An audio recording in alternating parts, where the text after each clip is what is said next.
Welcome to Walk with Jesus Bible Study. We're going to be in the book of Luke, chapter 9, verse 13. And this is going to be Jesus talking. But he said unto them, Give ye them to eat. And they said, We have no more but 5 loaves and 2 fishes, except for we should go and buy meat for all these people. And I'm going to repeat that. But he said unto them, Give ye them to eat. And they said, We have no more but 5 loaves and 2 fishes, except we should go and buy meat for all these people. The disciples saw only the lack of food and of money. But they forgot that they had the power of God standing right beside them. They'd have already seen so many miracles. I mean, he turned water into wine. He's already healed certain people. And yet, they still did not sense the opportunity for God's glory that lay before them. They forgot already. We too do the same thing. We get stressed out and hectic. Well, I don't know what I'm going to do, man. I got rent and deal, and we've lost our job and blah, blah, blah, and this and that. But we forget who is our Father is. We may be poor, but our Father is not. We may not can control it, but our Father can. We may not can overcome it, but our God can. We stress out too much, and yet it says in the scriptures, don't stress, don't worry. Put your trust, put your faith in me. I got you. If you're my child, I will provide for you. If I feed those birds, why would I not feed you?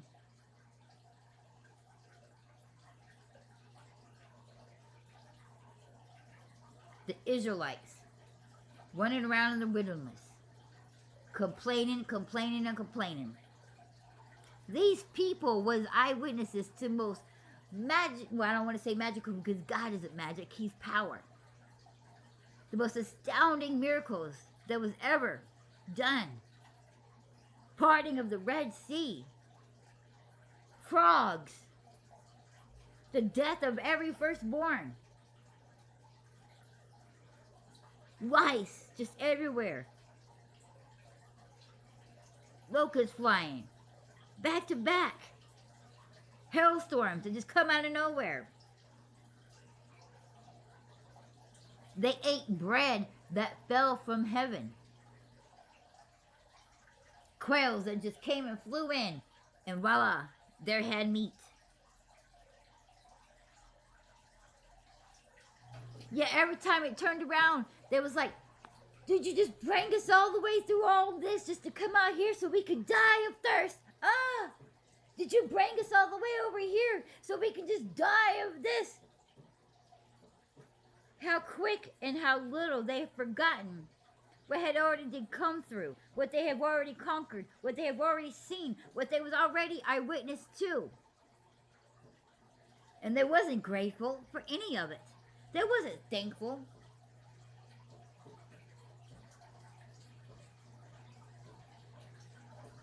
Spoiled brats. Spoiled brats. Now, I don't know how many of you that every time you read that, you're just like, oh my goodness. You just want to shake your head and like, these guys. Come on now, how rude. I mean, these guys. And yet we are those guys.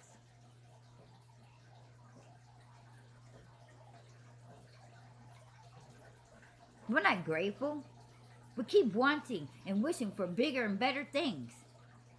Our heart and everything that we want to long for belongs to this world. Yet the scripture says you need to go after God. Things in heaven. And we're like, oh, what we do, we love God. He's in our heart and everything. But yet all we care to think about is how much money we're going to have in our bank account and what type of job and this house that we want to have, this big old cars, and how much clothes we want to show off to this and that, and we got to have name brand this, and we got to show off that we have this type of watch. Brag. Doing all the things that the scripture says not to do, not to boast, not to brag, not to gloat, not to be proud. It's too much pride, too much arrogance. Don't idolize things. Don't covet what your neighbor has. But we see, oh, he has a big house, and then we compare. It says, do not compare yourself to other people. And that's all truly what most everybody's focused on. And when they get down in prayer, all they want to say is, Lord, I'm trying to get this. I would like to sure get this. But we have a house. We have a car. We have a job. But we're not being grateful. We're not being thankful. We want to beg for more. We want to ask for more. We want it bigger. We want it better. We want to show off. A proud look. God hates a proud look. One of the most things he can't stand is a proud look.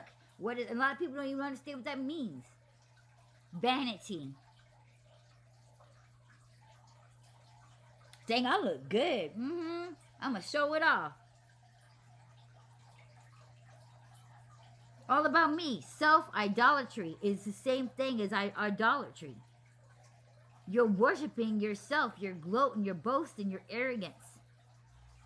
Where does all that behavior come from? The devil. I don't know how many of you sit there and think about how dumb the devil was up there being God's best friend, being the most beautiful thing up there, and then thought he could just be better than the one who created him. How dumb was he? How dumb are we? Have millions of pictures on our phone of all of ourselves and how good we look. Oh, fit check. We're about to go on a date. Check out my new fit. Look at this. Look at me. Oh my God. Everybody's doing it.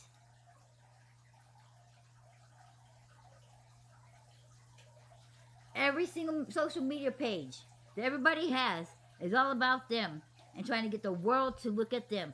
Look at me, look at me, look at me, look at me. Me, me, me, me, me.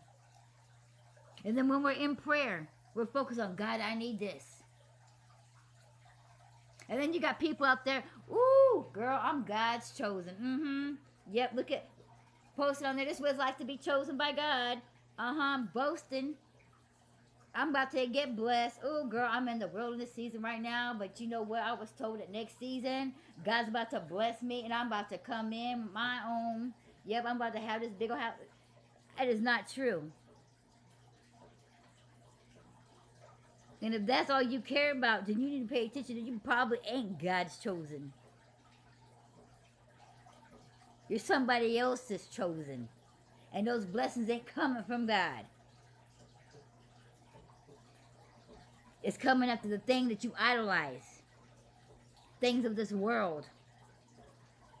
It says the things of this world and the things that belong to this world and the things of this world will be destroyed. That doesn't sound like God's chosen to me. You know, there's actually a lot of people out here that believe just because, and this is why it's important, you cannot be taking scripture out of context and twisting it and use it to your own advantage, because somebody was trying to argue with me about once saved, always saved, and then had the balls to use the 144 are sealed. It says so in the Bible, so if he's sealed, we are all sealed because we are saved. That means we are sealed and the sealed cannot be undone. Lord have mercy. It clearly states 144 are sealed. No more, no less. Not every person that was saved is sealed. See what taking scripture and twisting it to back up your own theory does? It leads into a world of lies and the arrogance to think. They didn't even understand what the 144 was meant to do. But yet they took that verse out of context and used it, saying that they was totally going to be sealed and they didn't have to worry about it because it was sealed, that nothing could go wrong, that they was going to go into heaven because they were sealed. Lord have mercy on us all, the arrogance, proud. to see the truth, too proud to see the